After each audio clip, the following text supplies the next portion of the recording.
येवला तालुक्यातील पिंपळगाव लेप येथील स्वस्त धान्य दुकानात शासकीय नियमांचे उल्लंघन, लाभार्थ्यांची फसवणूक आणि गैरव्यवहार होत असल्याचे आरोप ग्रामस्थांनी केले आहेत। या प्रकरणाचे वार्तांकन करण्यासाठी गेलेल्या पत्रकाराशी अरेरावी झाल्याचा का नाही देत?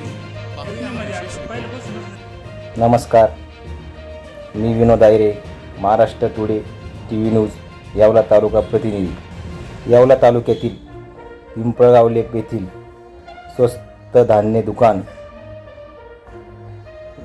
यांच्या संदर्भात माझ्याकडे अनेक तक्रारी आल्या होत्या की गरिबाच्या धान्यावर डल्ला मारला जात होता। असल्या पद्धतीचा गंभीर आरोप ग्रामस्थांनी केला होता।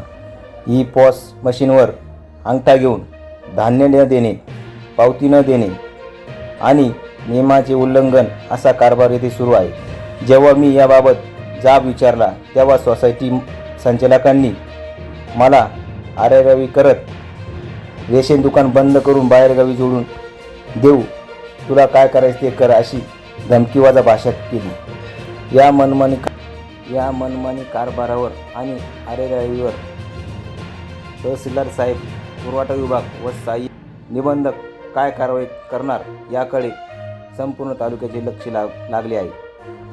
या प्रकरणातील आरोपांची सत्यता संबंधित प्रशासनाच्या चौकशीनंतर स्पष्ट होणार आहे। संबंधित रेशन दुकान किंवा संस्थेची अधिकृत बाजू उपलब्ध झाल्यानंतर तीही प्रसिद्ध करण्यात येईल। महाराष्ट्र टुडेसाठी हा विशेष report Vinod Ahire, Maharashtra today TV news.